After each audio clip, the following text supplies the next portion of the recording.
In chess, every move determines your position. Every decision shapes your future. But what if the board was real estate? What if the pieces were millions of dollars? Mackenzie B. Hall transforms chess principles into real Las Vegas development projects. This isn't theory. This is live strategy in action. Subscribe now and learn the rules before you pay for them later. On this episode, we're sitting at the intersection of policy and profit with two people who have shaped cities from opposite sides of the table.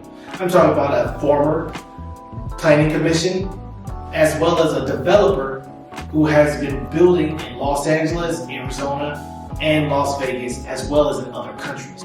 I'm Mackenzie Hall, and I first want to introduce a former city planning council member, Coach Munford, Mr. Munford, or Planning Commissioner Munford. Hello, everybody. I was formerly on the City of Las Vegas Planning Commission, and I am a former athletic coach here in Las Vegas, coached at the high school level for many years. Also own my own real estate brokerage, focused more on commercial and being Native American too. I have a Native American consulting firm that focuses on helping businesses and tribes with their development as well.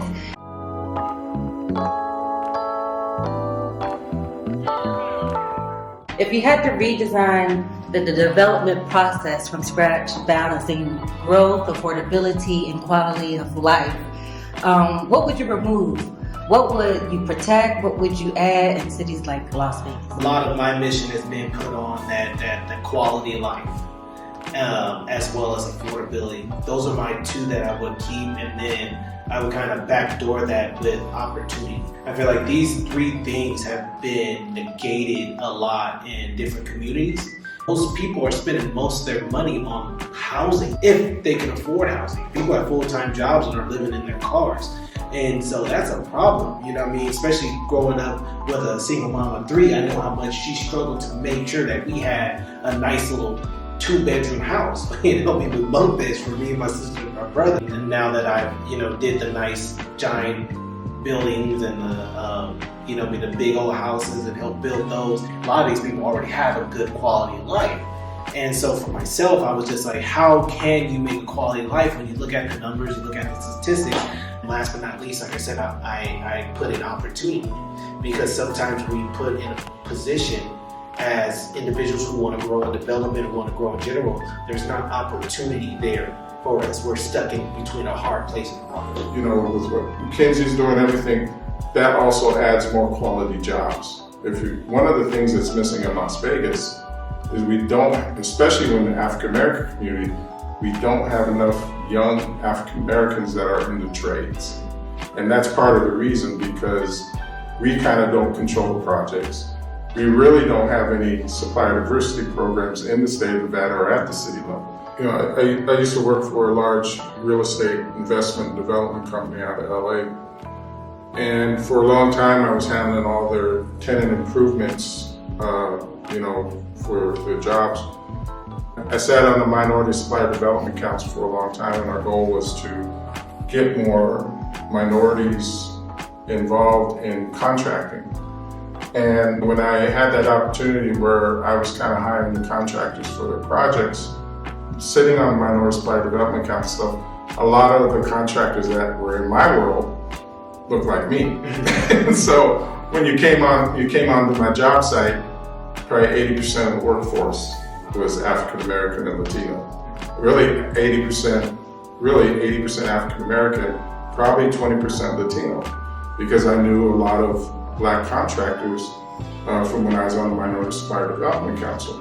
To give you one more example, when I was doing government contracting, and I used to rent and sell construction equipment, and they were building the new MLK hospital in Compton. And so, when I went to fill out the paperwork to be a vendor for that, I could check every box. And when I got to the last box, it asked me, do you have an office here in Compton? And so I was like, I had to look at that, but I didn't get mad. I was like, why don't we have that in Ward 5? So those are some of the kind of things, that I would like to see, as well with, especially here in Las Vegas. Since I'm, part African American, part Native American.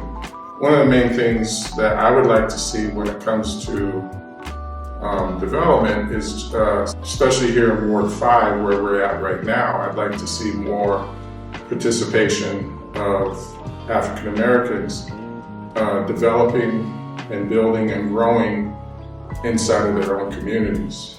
And, for a long time, there's been a history that has kept us out of this game.